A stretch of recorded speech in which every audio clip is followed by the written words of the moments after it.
and welcome to yet another installment of this beautiful series that we are doing, Unpacking One Gift at a Time.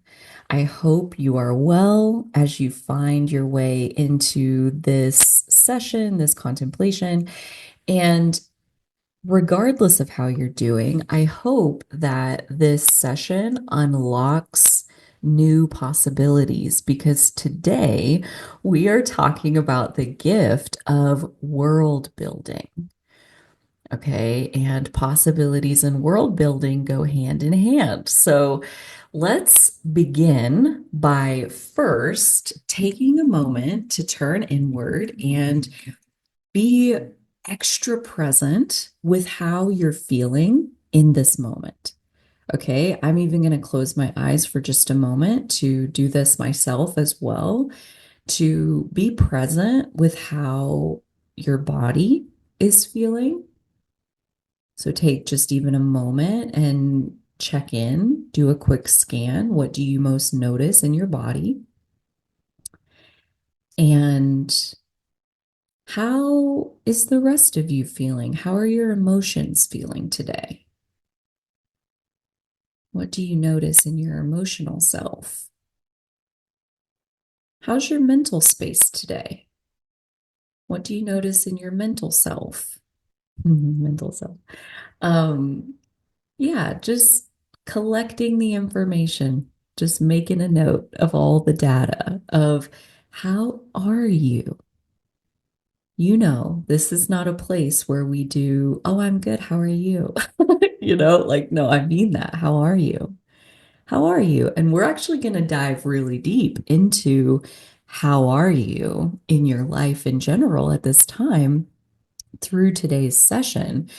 Because again, we're talking about world building, and part of world building is even being able to look around at your life and take note, gather the information on which parts of your life are truly working for you, as in, like, I freaking love this. And in those areas, we can get really specific about how did you build that? Like when we get into the part where we talk about how to develop your world building skills, like it'll become really clear that like the parts of your life that you love, you built that. You already did that. So the same as with all of the other gifts, like I believe, and I present it this way to you guys, like that we all have all the gifts. And when you practice them on purpose, you become more conscious of how to use that gift on purpose. And before you've practiced the gift, like consciously, like you're just kind of accidentally doing it sometimes. And let's just say that that's the starting point for every single gift and developing any gift at any time is that it's the transition between I do it by accident sometimes to I'm figuring out how to do it on purpose more often. Okay. So when we get into like the life assessment part where we're going to look around and like what parts of your life are really working, we can learn about how did you build those.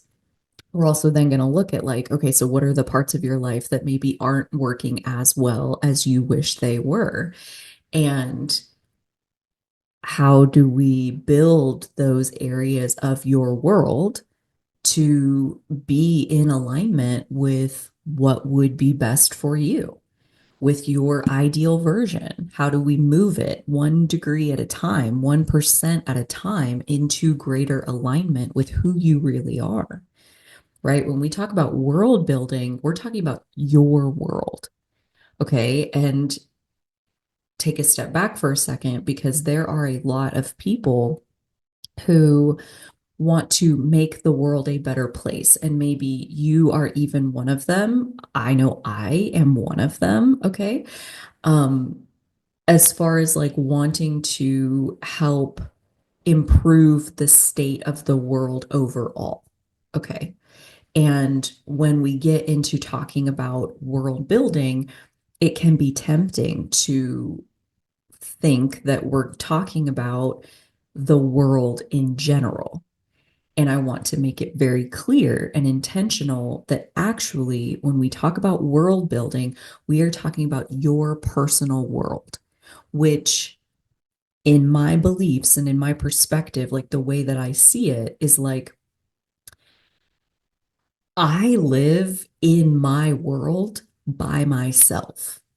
I believe you live in your world by yourself because everyone is building their world, even the people who don't consciously know that they're doing it, the people who have like never had a spiritual thought in their entire life, like the people who are totally unconscious, they are still building their world. And when we get into like, how do you build a world? Like, you'll see, like, that's how. Like, you don't have to be doing it on purpose. Like, you're doing it whether you realize you're doing it or not. And this session is about how to do it on purpose to get the world that, like, to bring your world into alignment with like what you truly want it to be. Um, and so we all are doing it. We all live in our own world. And what we can do, and this is what I've am like, have literally built a business out of doing this, is like I can build my world to be so good for me, like so soul nourishingly good for me that it just overflows me into this place of feeling so full and overflowing of joy, of love, of inspiration, of connection. And that has a gravitational force to it. Like there's a magnetism to that joy, that love, that inspiration, that overall generally like general well-being. Like that has a magnetism that draws people to it, draws the cooperative components to it that will help make it more. Okay. And so through me building my world, I can influence other people's worlds. Okay. But I don't do that with my words. I do that with the gravitational force field of my world. Okay. So we're not talking about lip service here. We're not talking about like just saying things. We're talking about embodying your world, embodying your life the way you want it to be, and being that.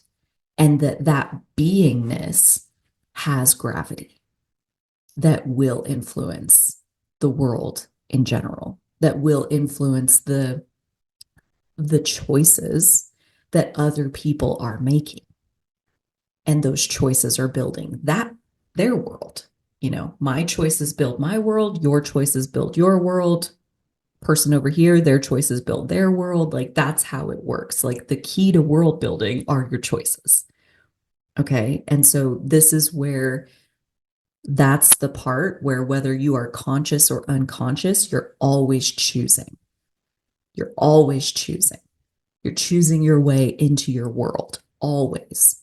And so when we talk about making world building conscious, we are talking about becoming conscious of our choices, being conscious of what you are choosing, why you're choosing it, and the consequences that you're signing up for. And the consequence, and I want to take just a second and step back from that word just a little bit because it does have a negative connotation. Like typically consequences are seen as like a negative thing, but consequence just means the effect, right? Like when I plant a seed in the ground and I take really good care of that seed and I water it and I tend to it and I nurture it, the consequence of that action will be maybe I'll have an ear of corn to eat someday. That's a consequence of a lot of choices that you made to grow the plant. And now you've got a plant that put off an ear of corn and you let the corn ripen and then you take the corn and you eat the corn. That's a consequence. You know, rewards are consequences. and punishments are consequences. So I don't like to look at reward or punishment. I like to look at just the outcome, the effect of the choice that you made, the consequence. It's very neutral. And so when we're talking about world building, your world is an amalgamation of your consequences. And your consequences, the outcomes of like, here's the world, here's like what you live and the life that you have. Those consequences are a result of all the choices you've ever made, you know? And when we talk about making this conscious and making our choices conscious, it can be ridiculously tempting to start beating the shit out of yourself for making bad choices. Okay. And so I just want you to just be with that for a second. If that was starting to come up at all, this like guilt or shame that like I did it wrong. I've been doing it wrong, or like I never should have done that. And like it's all my fault and I'm bad. And I like just start beating up on yourself. Um, this is where, again, I don't like to distinguish consequences into rewards and punishments because it's all useful. Okay. There is no bad consequence. There's only a match to the choice that you made. And when we know better, we do better. We're always doing our best. So, any version of past you that you might want to judge for having made bad choices, they were doing their best. Okay. And that's some badass shit to do your best. And so, everybody is always doing their best. This is like something that's true in my world because it lets me be generous and loving to myself. It lets me be generous and loving to everyone else as well. Everybody's always doing their best, including me at every single point. And let me tell you what, she's had some interesting consequences. She's been in some shit. And she was doing her best. And cool, you know? And when we know better, we do better. So now, as we go through this session, you're becoming more conscious of the choices you make are building your world. You know, like there is an exact link. There is a 1 + 1 = 2. You make this choice, you get this consequence, period. Okay. So when we know that that's how it works, we get a lot more intentional about our choices. Okay. So let's go ahead and dive just a little bit deeper into the gift of world building. Um, like all the gifts that we talk about in this series, we're going to talk about three things. We're going to talk about number one, what's it for? The gift of world building. What's that for? Number two, how to feel it within yourself. So we're going to get personal and start looking inward at your own personal relationship with your world building gift. And then number three, we're going to talk about how to develop it more on purpose. If you decide that this is something that you absolutely want to be a master of building your world on purpose so that you enjoy every freaking consequence that you ever get to live. Consequences are freaking awesome once you really understand that, like, you're choosing your way into every consequence. So, by golly, just choose the thing that has the consequence that you want. And then there's your ear of corn and you get to eat it and it's delicious. Um, so when we think about like making your life how you want it to be, that's world building, building your world. You're making your life how you want it to be on purpose because that option is available to everyone.